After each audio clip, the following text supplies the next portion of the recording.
El anime es el medio de entretenimiento con más crecimiento en los últimos años. Está en prácticamente todas las plataformas de streaming, en redes sociales, en todos lados. Su influencia y popularidad es algo innegable, pero el anime tiene un gran defecto. Justo cuando una historia se está poniendo interesante o cuando te estás empezando a encariñar con los personajes de una historia, termina la temporada para nunca tener una continuación. Esto tiene una explicación.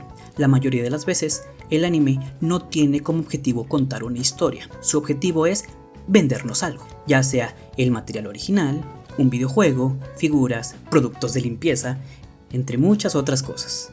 Y esa es solo la punta del iceberg, porque aunque el anime actualmente está en su punto más alto de popularidad, esta industria está repleta de decisiones cuestionables, problemas de producción, saturación de mercado y condiciones laborales lamentables. Y en este video voy a hablarte de todo lo relacionado con el anime desde el punto de vista comercial, tanto lo bueno como lo malo, ya que si bien el anime es un medio que tiene mucho por ofrecer, también tiene muchos problemas. Y te adelanto que su creciente popularidad podría ser la causa principal de la mayoría de ellas. Pero antes de meternos en todos estos temas, empecemos por lo más básico, el por qué se produce anime, quiénes son los que están detrás de toda esta industria. Supongamos que queremos producir un anime. Lo primero que tenemos que ver es de dónde va a salir el presupuesto para hacerlo, porque hasta para los animes más sencillos se necesitan cantidades considerables de dinero, que normalmente no vienen de una sola entidad, vienen de un grupo conocido como el comité de producción. Un comité de producción es una alianza entre varias empresas o entidades para financiar un proyecto de anime. Y la composición de estos comités puede variar de gran manera. A veces tienen muchos integrantes, a veces pocos. Pero todos los que integran estos comités tienen algo en común. Así como tú inviertes tu dinero en ciertas streamers con la intención de que te hagan caso algún día, estas empresas invierten en estas propiedades con la intención de conseguir algo a cambio. Veamos, por ejemplo, el comité de producción de Boku no Hero Academia. Este está compuesto por estas empresas. Pero, ¿qué hace cada una? Toho es una empresa que produce y distribuye películas y anime en Japón. Probablemente lo reconozcan porque alguna vez hayan visto estos logos. Yomiuri Television es una televisora japonesa, específicamente de la región de Kansai.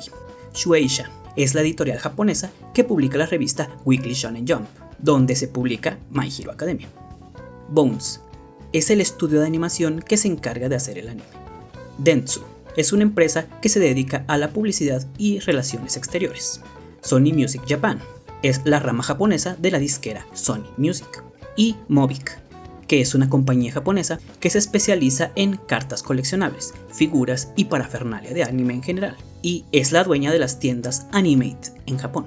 Así que, como pueden ver, cada uno de los integrantes del comité que invirtió en este anime no lo hizo por caridad, sino porque creyeron que Boku no Hero Academia podía ser un éxito y podían sacar ganancias de él. Pero esa es solamente una parte del trato. Cada una tenía otros intereses. Por ejemplo, Yomiuri Television puede manejar los derechos de transmisión de la televisión.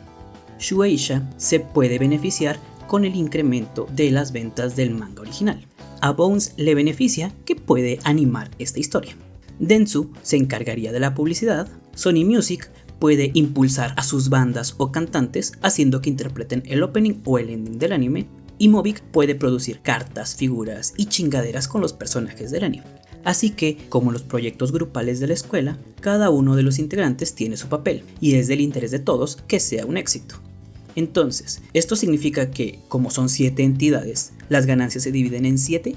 Pues no precisamente. Cada uno tiene un porcentaje diferente de inversión y por lo tanto le toca un porcentaje diferente de las ganancias. Y el que tanto le toca a cada uno no lo sabemos. La mayoría de los detalles de un comité de producción no se hacen públicos, pero me imagino que Toho, por ser la casa productora, y Shueisha, por ser la dueña de la propiedad intelectual, tienen un porcentaje mayor. O no sé, se puede dar el caso de que a Mobic, por ejemplo, no le toque un porcentaje de las ganancias del anime, y su único beneficio por haber invertido en el anime sea los derechos de producción de los juguetes y productos de la serie. Pero al final es pura especulación, porque, como les dije, los detalles de estos comités no se hacen públicos. Ahora, este es un ejemplo de un comité de producción para una propiedad grande. o que se espera que sea un éxito. Un comité de un anime promedio es probable que tenga menos integrantes o esté compuesto por empresas más pequeñas. Pero la razón por la que los comités de producción son tan importantes actualmente es porque son los responsables del éxito que está teniendo el anime actualmente y a la vez son la raíz de todos los problemas que tiene la industria en la actualidad. Y ahora que sabemos qué es un comité de producción, pasemos a hablar de algunos de los beneficios que proveen y de los problemas que provocan. Uno de los principales problemas del medio es que actualmente se producen una cantidad ridícula de animes. Si lo comparamos por ejemplo con hace 30 años, en 1995 se produjeron aproximadamente 45 series de anime nuevas, mientras que actualmente se producen un aproximado de 250 animes nuevos cada año. 250. Es más de 5 veces lo que se producía. Y para que podamos visualizar de mejor manera lo ridículo que es esto, si juntamos todos los animes que se han producido en la historia, más del 60% se han producido en los últimos 15 años.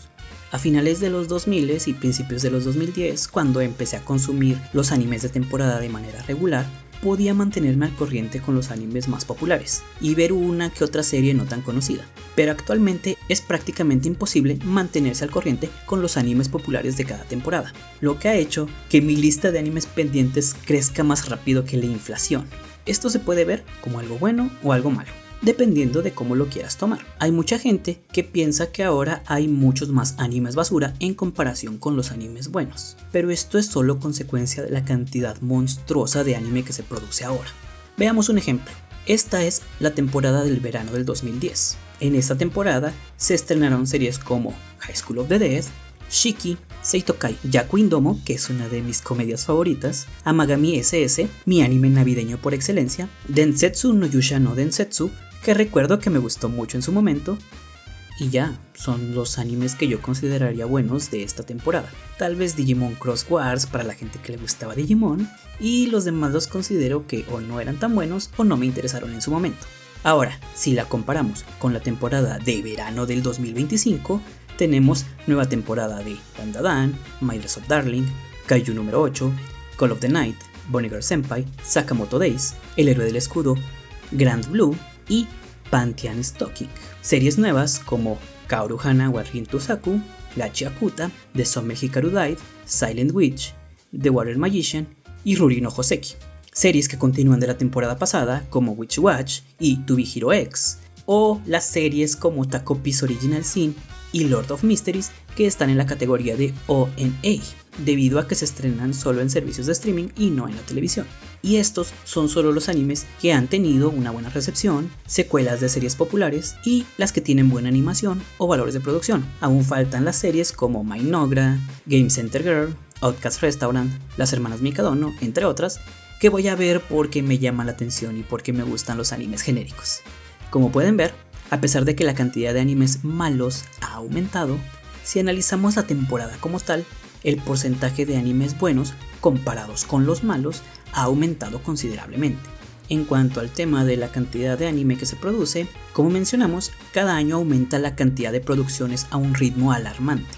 Se sabe que este ritmo es insostenible, y a pesar de que la industria del anime está al tanto de esto, no se van a detener pronto, simplemente porque están produciendo cantidades ridículas de dinero. Pero mientras esperamos a que esta burbuja explote, hablemos de las entidades que probablemente sean las más beneficiadas de esto: los servicios de streaming. El problema de la sobreproducción de anime tiene muchos culpables, pero podemos argumentar que los servicios de streaming son de los que más culpa tienen, específicamente Netflix y Crunchyroll, y en Japón Amazon Prime, porque es uno de los principales servicios de anime en Japón. Y bueno, ¿qué tienen que ver estos monstruos con los problemas del anime? Pues como se podrán imaginar, estas plataformas se han involucrado en la producción de anime de manera más activa en los últimos años, específicamente del 2020 a la fecha. Ya se imaginarán el porqué. Y si bien ya estaban involucrados, con el boom que tuvo el anime desde la pandemia, empezaron a involucrarse más en el anime.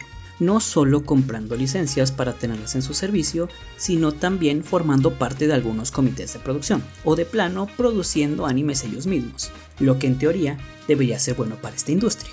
Pero si algo caracteriza a estas empresas es que les importa más la cantidad que la calidad, por lo que la industria se ha estado enfocando en producir más animes en vez de producir mejores animes, lo que da como consecuencia que hayan más animes como estos y menos como estos.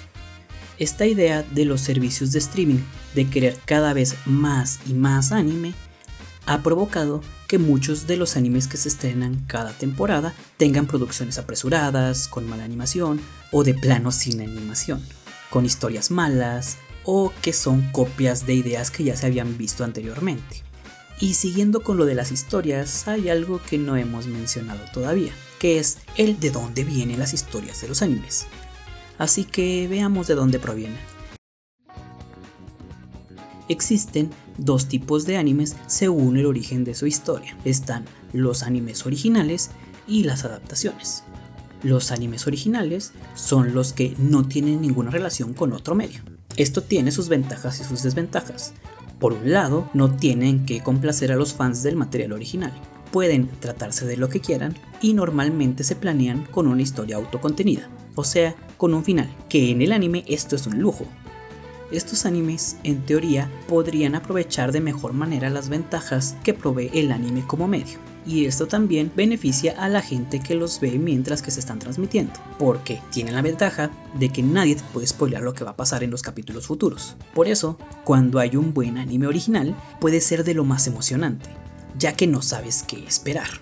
Pero por otro lado, tienen la desventaja de no tener una fanbase establecida, así que puede ser difícil que ganen público. El problema es que a veces se empiezan a producir sin tener el final ya establecido y lo van modificando sobre la marcha, lo que puede llevar a que el proyecto sea un caos. Pero, sobre todo, de los peores casos que pueden experimentar es que no tengan un final satisfactorio. Uno de los casos más famosos de animes a los que les pasó esto sería el anime Wonder Egg Priority, que llamó mucho la atención cuando se estrenó en invierno del 2021, convirtiéndose rápidamente en uno de los animes más vistos y más discutidos de la temporada. Pero cuando terminó, al parecer el final fue tan malo que terminó hundiendo a la serie por completo. Por eso, aunque los animes originales son una apuesta, muchos de los mejores animes de la historia han sido animes originales, volviéndose incluso franquicias muy exitosas.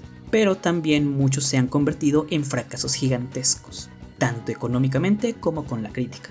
En cambio, las adaptaciones, como su nombre lo indica, son adaptaciones de otro tipo de medio, principalmente mangas, novelas ligeras o videojuegos, y por lo general solo se limitan a tomar la historia del material original y traspasarla al anime al pie de la letra, con resultados variados.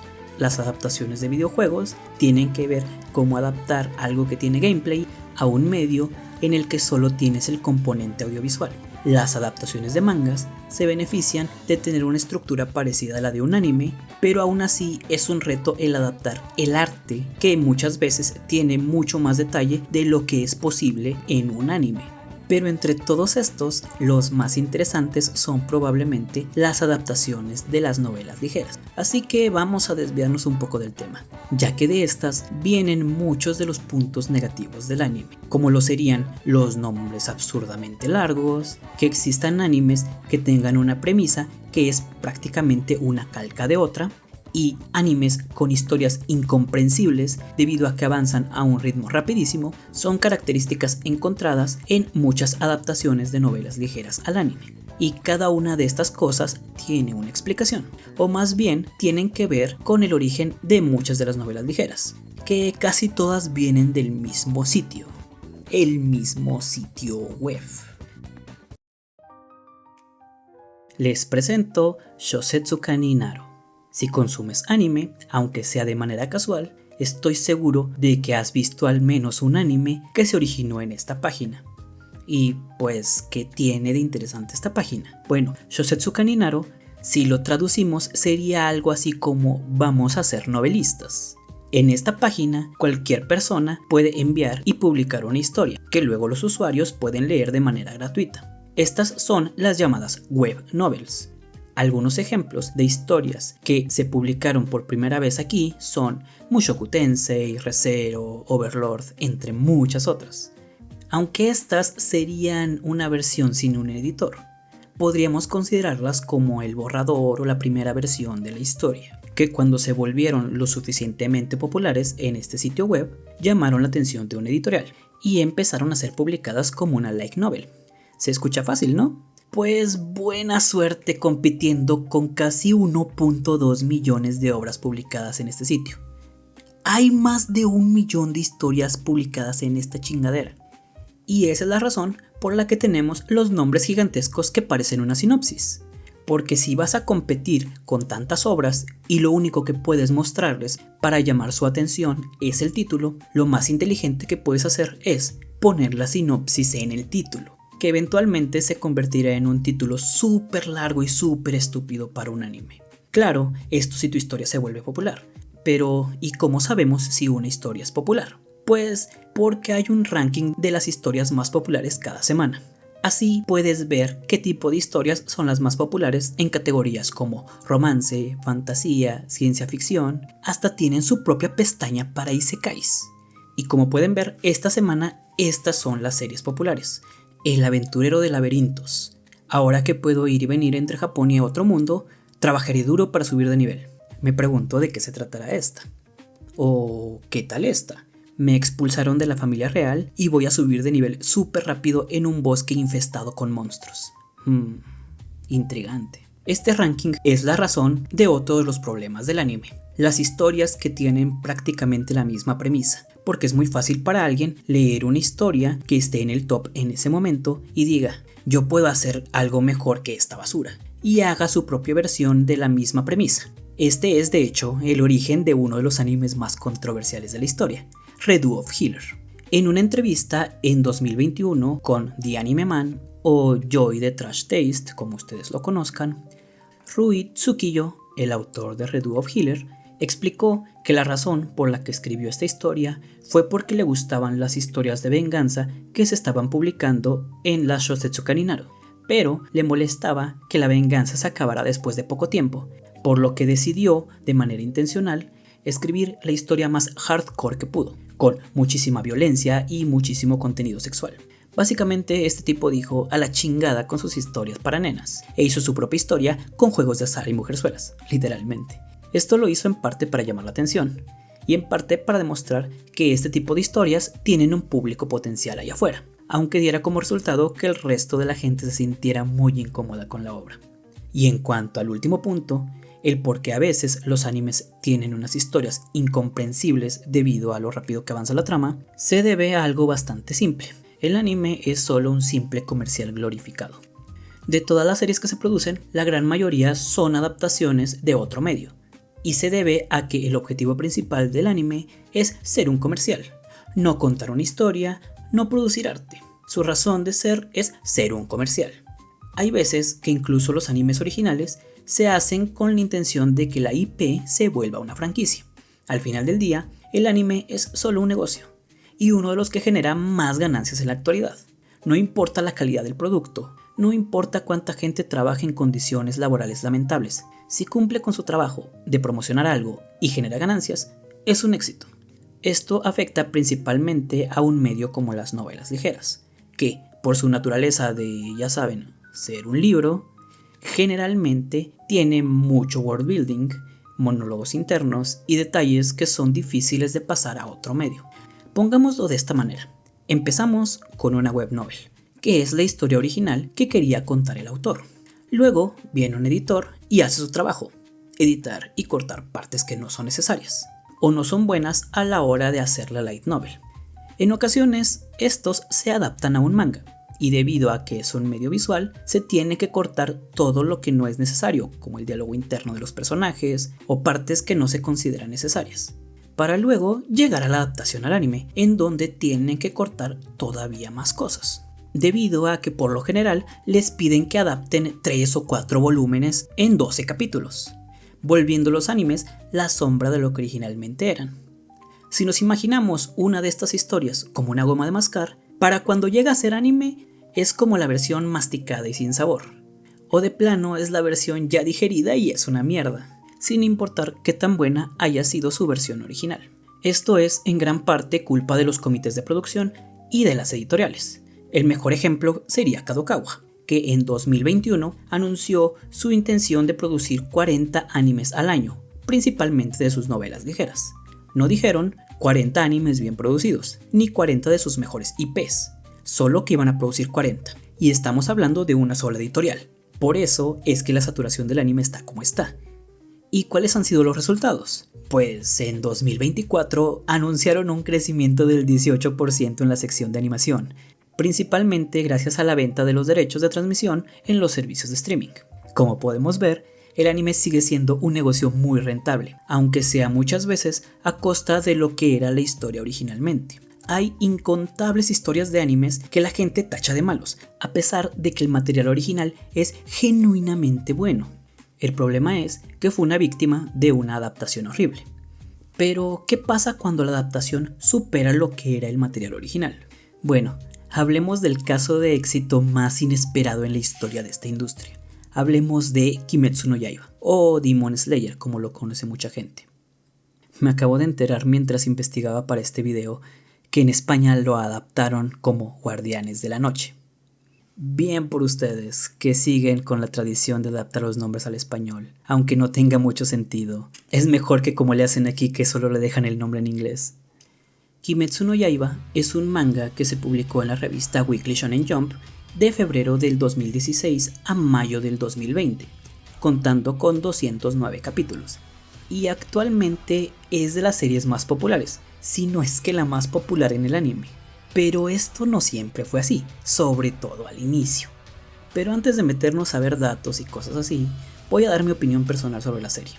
Para mí, Demon Slayer es una serie ok.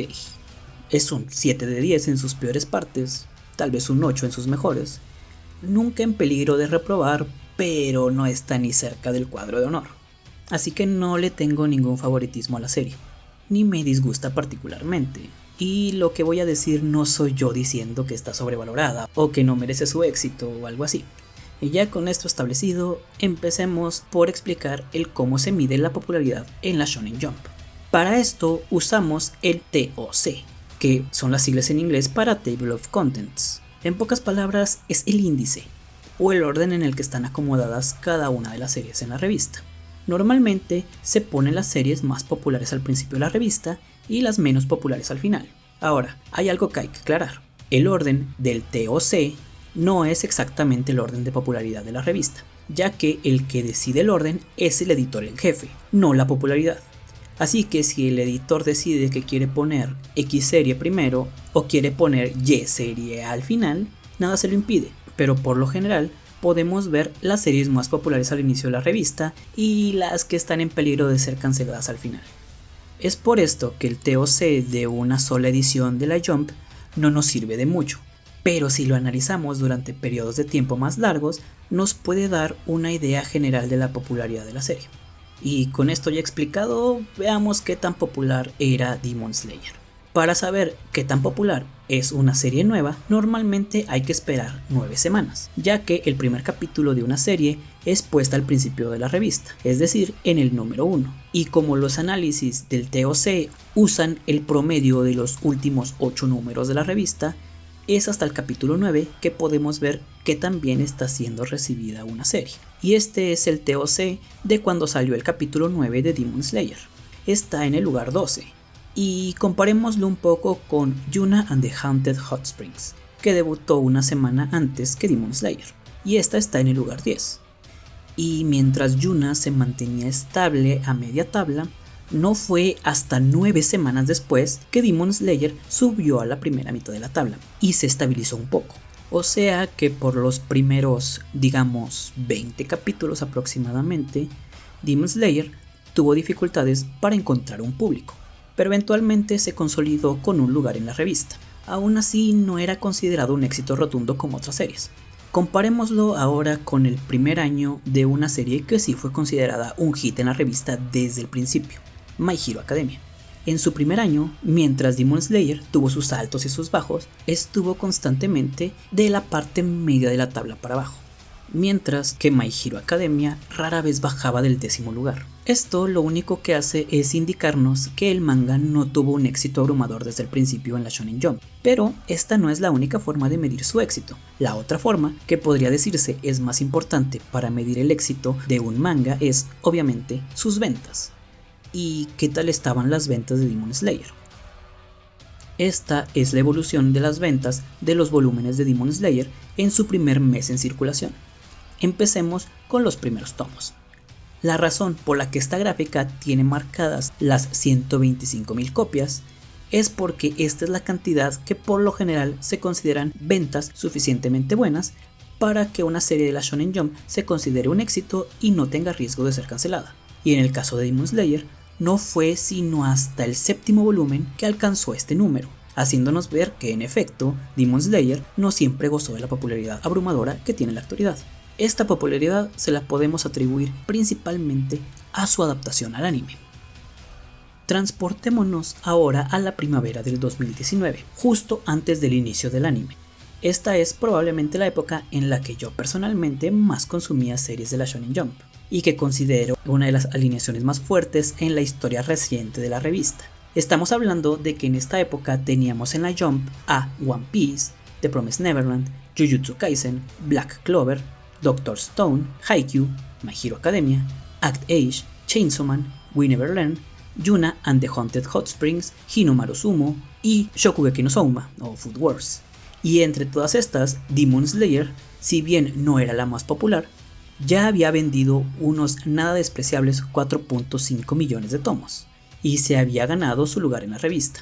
Ahora, con su adaptación al anime, se esperaba que aumentaran un poco su popularidad y sus ventas, como había pasado con otros de sus contemporáneos. Pero nadie, ni siquiera los fans más optimistas, podían haber previsto lo que sería el boom de popularidad más grande en la historia de esta industria. Cuando empezó la transmisión del anime, llamó la atención de muchos por su animación, ya que el estudio encargado de la adaptación era Ufotable. Este estudio era famoso principalmente por su trabajo adaptando Fate Zero y Fate Stay Night, Unlimited Blade Works, siendo conocido como uno de los mejores estudios en cuanto a animación de batallas. Pero el momento en el que Demon Slayer pasó de ser un anime destacado de la temporada a básicamente un fenómeno social fue debido al capítulo 19 de la primera temporada, titulado Hinokami o Dios del Fuego, en el que es probablemente el primer caso de un capítulo de anime volviéndose viral globalmente. Y no me refiero a viral entre la comunidad de anime, me refiero a viral. Tanto gente que no conocía la serie como gente que nunca había visto anime en su vida empezó a ser bombardeada con clips de la batalla de este capítulo, llamando la atención en todas partes. Y de la noche a la mañana, y cuando digo de la noche a la mañana lo digo en serio, todo el mundo empezó a ver la serie. A partir de ese momento, Tanjiro se convirtió en el personaje que la gente relacionaba con el anime. Demon Slayer se convirtió en el primer anime de mucha gente, convirtiendo a esta serie básicamente en la punta de lanza del crecimiento del medio en Occidente, mientras que en Japón se convirtió básicamente en una religión. Los niños ahora admiraban al personaje principal de la historia más que a sus padres. Y lo digo de manera literal. Pasó de ser un manga que había vendido 4.5 millones de copias en 2019, antes de su adaptación al anime, a vender 150 millones 2 años después, cuando salió a la venta su último tomo. Por el amor de Dios, al día de hoy ha vendido 220 millones de copias. Se sigue vendiendo estúpidamente bien y hace 3 años que salió su último tomo. Es probable que nunca volvamos a ver un caso como este, o al menos nada de esta magnitud otra vez. Pero, ¿cuál fue la razón de su éxito? ¿Los Guardianes de la Noche solo necesitaban un poco de publicidad? No precisamente. La razón fue la calidad de la adaptación del manga. Ufotable hizo un trabajo excelente en no solo contar la historia del manga, sino llevarla al siguiente nivel, con actuaciones de voz, música y animación que superaron las expectativas de todo el mundo. Entonces, ¿por qué no todos los estudios hacen esto? No es tan sencillo.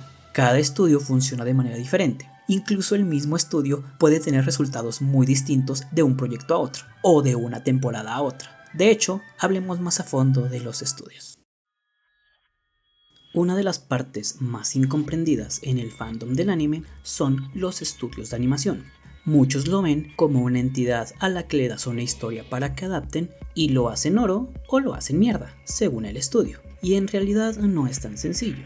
Veamos el caso de uno de los animes más populares y más aclamados de la historia, One Punch Man. En el 2015 salió al aire su primera temporada, producida por Estudio Madhouse, con animación muy por encima de los estándares normales de la industria. Incluso para nuestros días se sigue viendo increíblemente bien, convirtiéndose instantáneamente en un favorito de muchos. Y en el 2019, la tan esperada segunda temporada se estrenó, ahora a cargo del estudio JC Staff, con una animación muy inferior a la primera temporada. No la calificaría como mala, más bien era estándar de la industria. Pero después del espectáculo visual que fue la primera temporada, la segunda temporada fue mediocre. Como si la primera temporada fueran tortillas de harina caseras recién hechas y la segunda fueran tortillas comerciales de bolsa. Algo que aún es comestible, pero es un producto muy inferior. Y cuando se anunció la tercera temporada, que estaba planeada para finales de este 2025 y que iba a ser animada otra vez por JC Staff, la gente hizo berrinche, chilló, se quejó, poco les faltó para ponerse en huelga de hambre y exigió que la tercera temporada fuera animada de nuevo por Madhouse, o al menos por un mejor estudio. Pero, ¿y si les dijera que si el día de mañana anunciaran que van a retrasar el anime para que lo anime de nuevo Madhouse o el estudio que ustedes escojan? Les aseguro que incluso así, la tercera temporada no estaría a la par de la primera. ¿Y por qué estoy tan seguro? Por algo que no podemos pasar por alto: las personas que trabajaron en ella, el factor humano, ya saben, los que realmente hacen el anime. Porque si bien un estudio puede tener renombre, no es más que un edificio. Y en el caso de One Punch Man, la primera temporada fue una anomalía, algo que no es fácil que se repita, y se debe a esta persona, Shingo Natsume, director de la primera temporada de One Punch Man, un veterano de la industria que, debido a que era fan del material original, quería hacer que el anime fuera algo especial, así que usó todos los contactos que tenía para juntar a los mejores animadores posibles para el proyecto. Leyendas como Yoshimichi Kameda, Kenichi Fujisawa y Seiyon Kim son solo algunos de los que trabajaron en One Punch Man. Si ven la lista de animadores que trabajaron en este proyecto, son básicamente todos los animadores de renombre de la época, que ayudaron ya sea porque eran amigos de Shingo Natsume, por un favor personal, o porque también eran fans del material original y querían ser parte del anime. Fue prácticamente un milagro que tantos animadores talentosos pudieran trabajar en la primera temporada de One Punch Man. ¿Y por qué tantos animadores tuvieron la libertad de trabajar en One Punch Man? ¿Que no trabajan para otros estudios? Pues sí y no. La mayoría de los animadores de la industria son freelancers. Qué genial, ¿no? Esto significa que muchos animadores pueden trabajar en donde quieran, ¿verdad? La realidad es más bien que la mayoría de los animadores trabajan no en donde quieran, sino en donde puedan, solo para poder pagar la renta y poner un poco de comida en la mesa, porque ser animador es una de las profesiones con peores condiciones laborales en el país del sol naciente. Si hablamos del anime desde el punto de vista económico, es una paradoja andante. Está en su peor momento y en su mejor momento al mismo tiempo, dependiendo de a quién le preguntes. La industria del anime es una de las de mayor crecimiento en la actualidad. Según la Business Research Company, se estima que en el 2024 la industria del anime tuvo ganancias de 28.55 mil millones de dólares y se espera que en el 2025 las ganancias lleguen a más de 31.5 mil millones de dólares, aproximadamente un 10% más que el año pasado. Y se proyecta que siga creciendo en un 10% anual por al menos los próximos 5 años. La cantidad de dinero que produce esta industria es ridícula, y aún así, según la Asociación de Animaciones Japonesas, o AJA por sus siglas en inglés, el 32% de los estudios de animación operan con números rojos. Pero si la industria produce tantas ganancias, ¿cómo es posible que un tercio de los estudios de animación esté reportando pérdidas? Pues es porque de todo el dinero que produce esta industria, solo un 13% llega a los estudios, que son los que hacen los animes, y el resto se lo quedan los comités de producción. Esta disparidad en el reparto de las ganancias no se debe a que los estudios tengan poco poder dentro del comité de producción, se debe a que muchas veces los estudios de animación ni siquiera forman parte del comité de producción. ¿Recuerdan que en el comité de producción de My Hero Academia, Studio Bones estaba incluido? Pues esto solo pasa con los estudios de mayor renombre, ya que la mayoría de los estudios son solo subcontratados para hacer el anime. Es muy común que cuando se va a hacer un anime se forme un comité de producción y luego le paguen una cuota fija al estudio para hacer el anime. Si el anime fracasa, el comité pierde dinero y el estudio va perdiendo reputación. Y si es un éxito, el comité gana dinero y al estudio le toca puro chosto.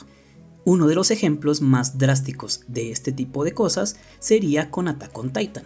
Las primeras 3 temporadas fueron animadas por WIT Studio, el cual es reconocido actualmente como un estudio con muy buenas producciones. Pero cuando animaron la primera temporada eran un estudio nuevo, así que no formaron parte del comité de producción. Y cuando Attack on Titan empezó a producir cantidades industriales de dinero, a WIT Studio solo le dieron las gracias. Si bien Production IG, dueña de WIT Studio, sí estaba en el comité de producción, esto no nos asegura que WIT haya recibido lo que se merecía de las ganancias. Y para cuando la temporada final empezó su producción, ahora MAPPA se encargó de hacer el anime, y ellos sí formaron parte del comité de producción. El sistema de comités de producción hace que los estudios de animación estén en una situación muy desfavorable. Los estudios grandes solo reciben una fracción de las ganancias. Los estudios medianos y pequeños tienen que conformarse con lo que les quieran pagar. Y debido a esto, muchos estudios están en una situación que incluso si hacen bien su trabajo, no reciben el reconocimiento que merecen. Imagínense que son directores de un estudio de animación nuevo, con ganas de producir anime, pero sin ninguna reputación, por lo que no van a tener muchas ofertas de historias para animar. Y ni en sueños te van a dejar entrar en un comité de producción, por lo que es probable que solo te subcontraten y solo te paguen para hacer el anime. Y luego consigues tu primer trabajo. Tienes 2 opciones. Tratar de hacer un anime que dé de qué hablar por su animación o por ser una muy buena adaptación, pero con el pequeño detalle de que se estima que para realizar un anime con una producción saludable, o sea, sin el famoso crunch y con un buen control de calidad, se necesitan aproximadamente 3 años. Lo que significa que por esos 3 años muy probablemente vas a operar con pérdidas económicas.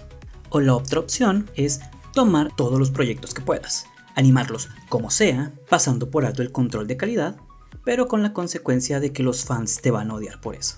Ambas formas de trabajar tienen sus pros y contras. Con la primera ganas reputación y el cariño de los fans, pero con el peligro de no tener la solvencia económica para sobrevivir lo suficiente como para formar parte del grupo de estudios exitosos. Con la otra, tienes más posibilidades de sobrevivir económicamente, pero te ganarías la reputación de un mal estudio o ser un estudio barato.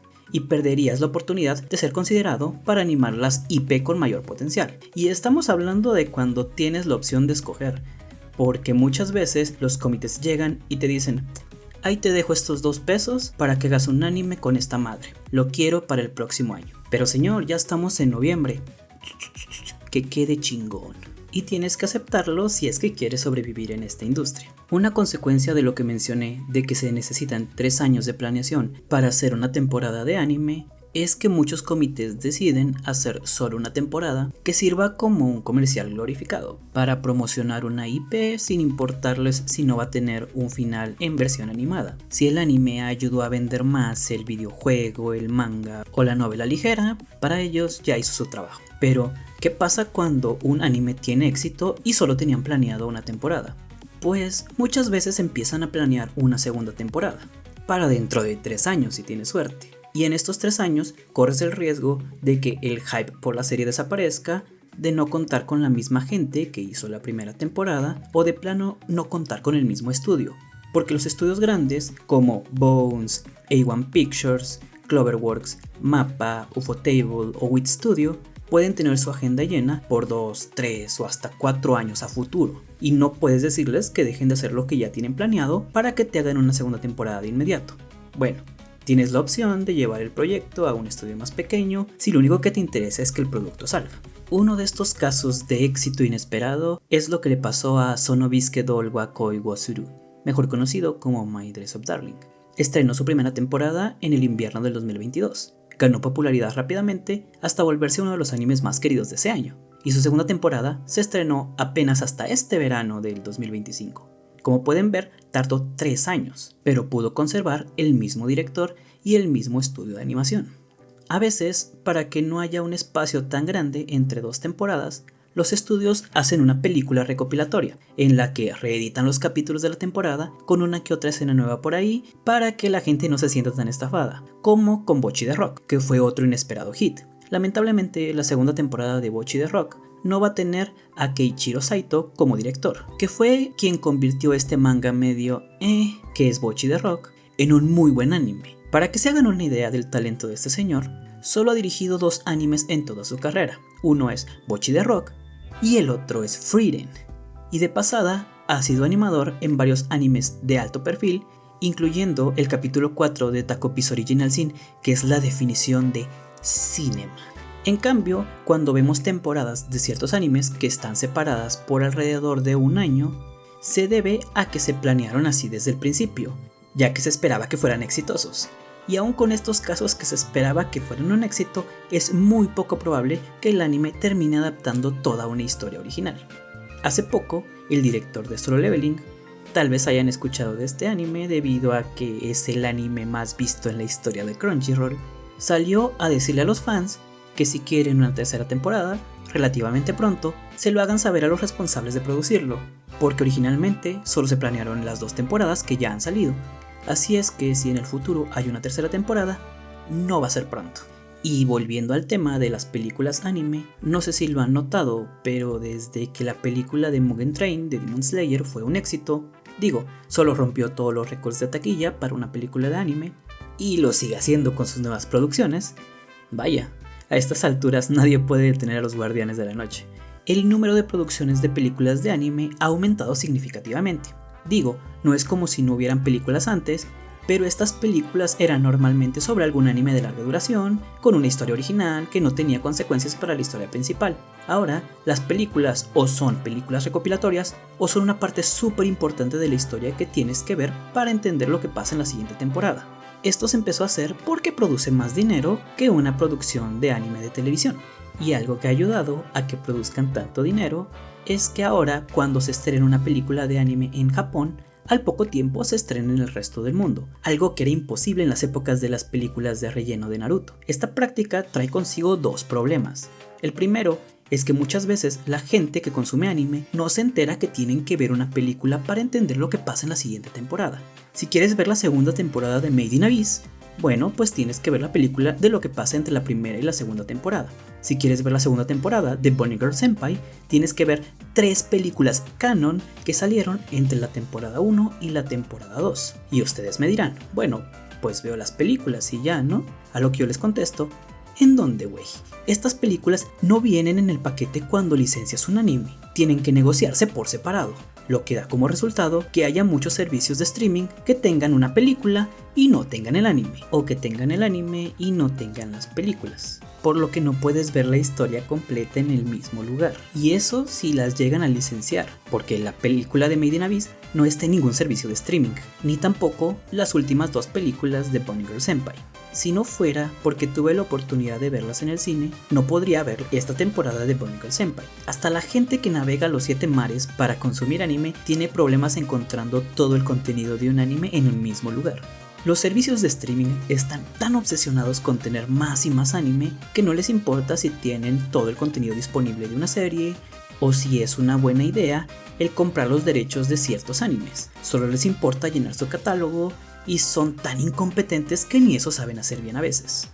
En el invierno del 2025 se transmitió Kono Kaisha Nizuki Nahito Gaimas, que se traduciría a algo así como hay alguien que me gusta en esta empresa, que se trata sobre una pareja que trabaja en una misma empresa, pero debido a que en la sociedad japonesa está mal visto el salir cuando trabajan en donde mismo, tratan de ocultarlo de sus compañeros de trabajo.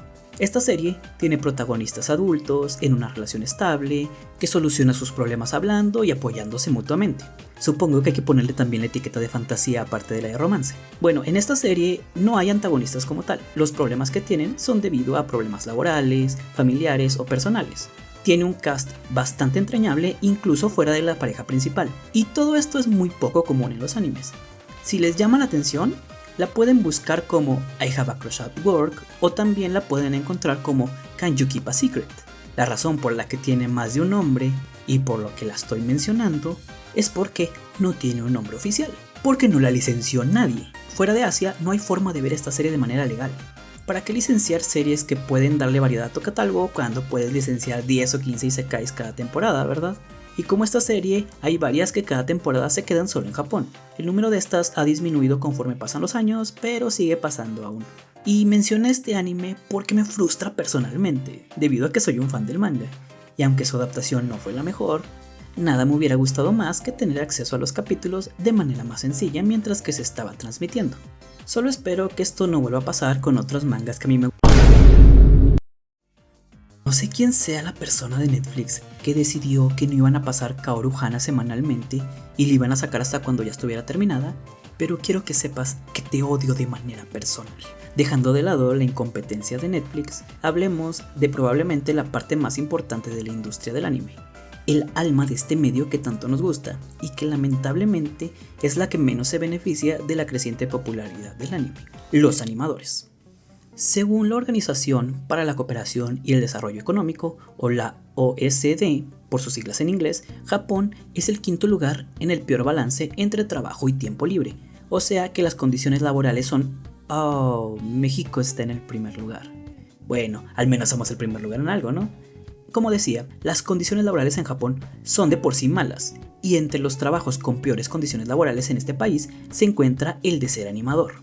El sueldo de entrada para un animador ronda los $10,000 al año en promedio, según un reporte de las Naciones Unidas en el 2024, que se escuchará mucho para alguien que vive en el tercer mundo, pero les aseguro que en Japón es un sueldo miserable, sobre todo si se tiene que vivir en Tokio, donde están ubicados muchos de los estudios de animación, y no olvidemos que, como mencioné antes, muchos de ellos son freelancers, o sea, no cuentan con cosas como prestaciones, vacaciones, seguro médico, entre otras cosas.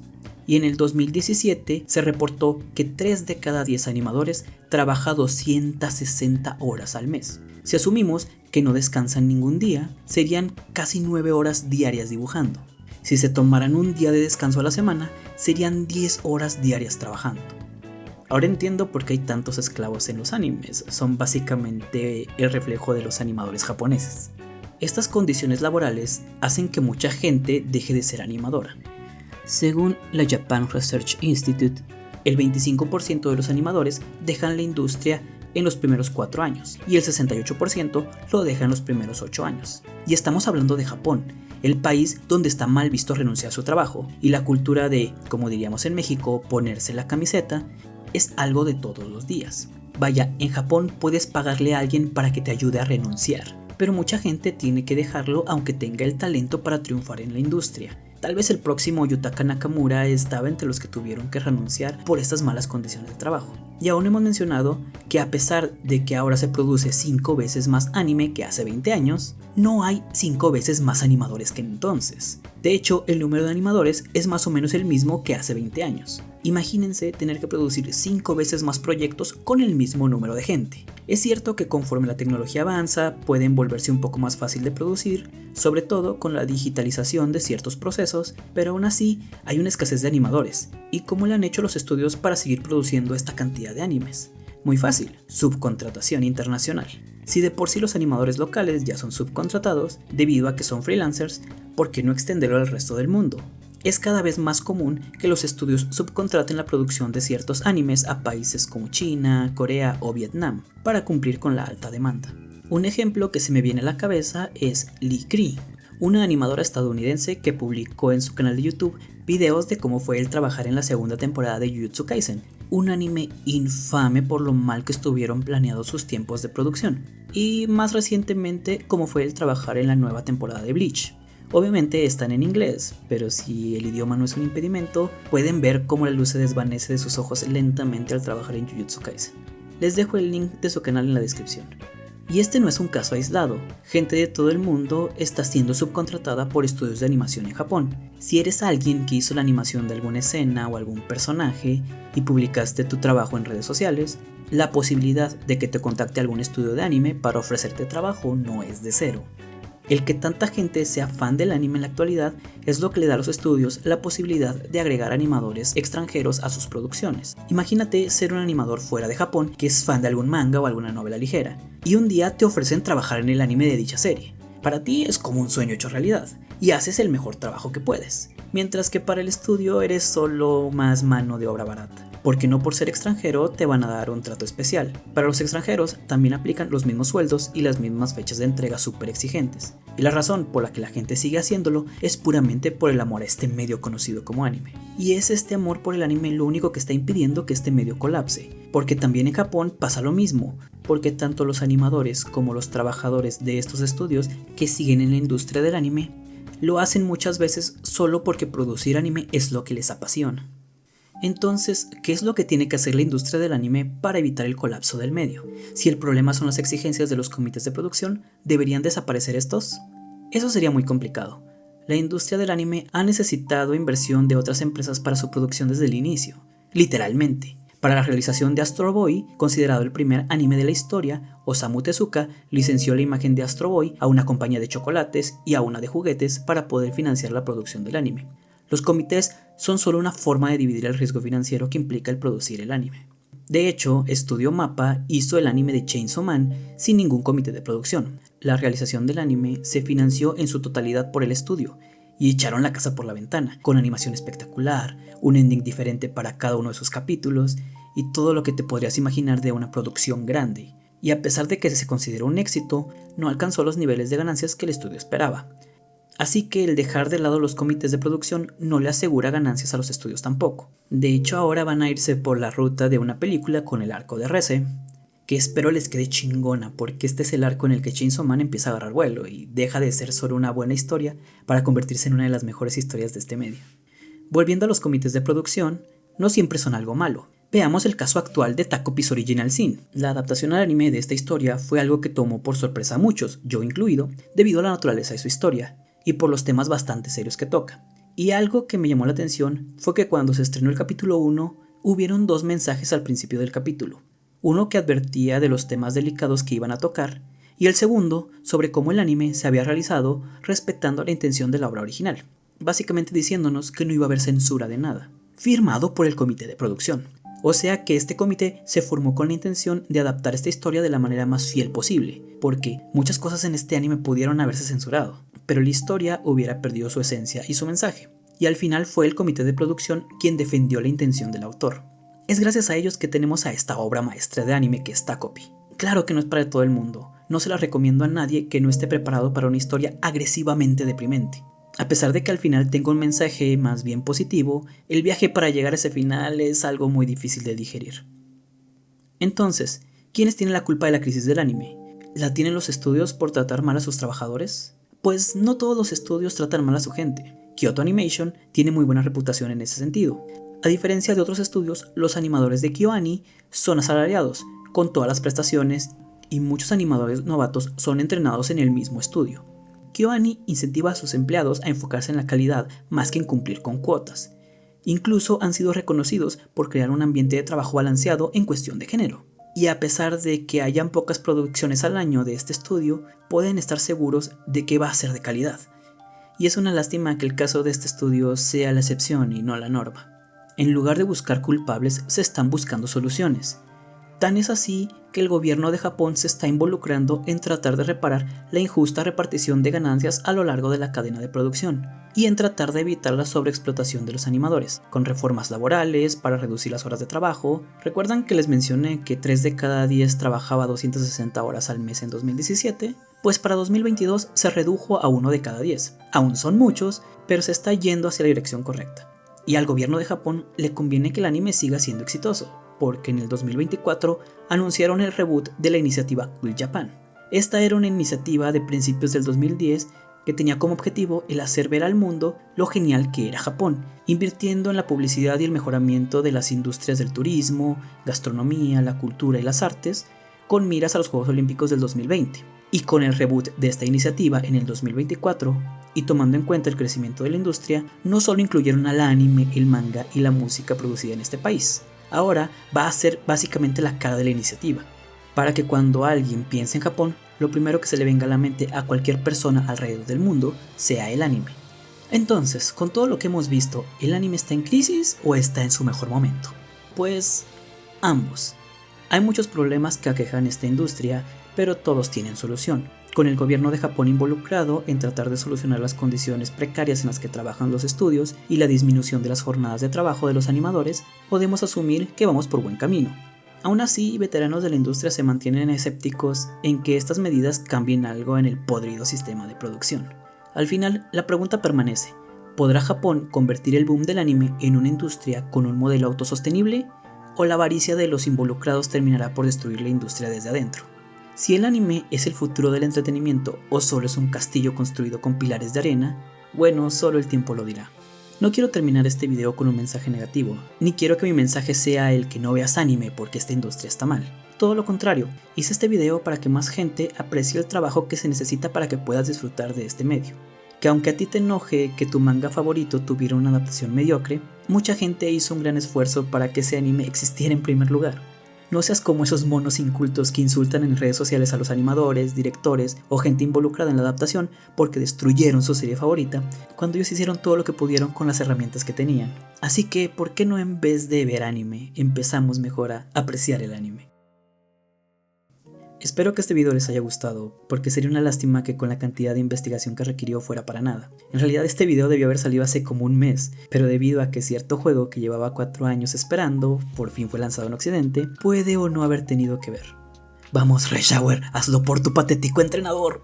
Hice este canal porque quería hablar sobre las cosas que me gustan, y aunque solo he hablado de anime hasta el momento, quiero hablar sobre otras cosas que me gustan, como los videojuegos, así que es lo que planeo hacer en el próximo video.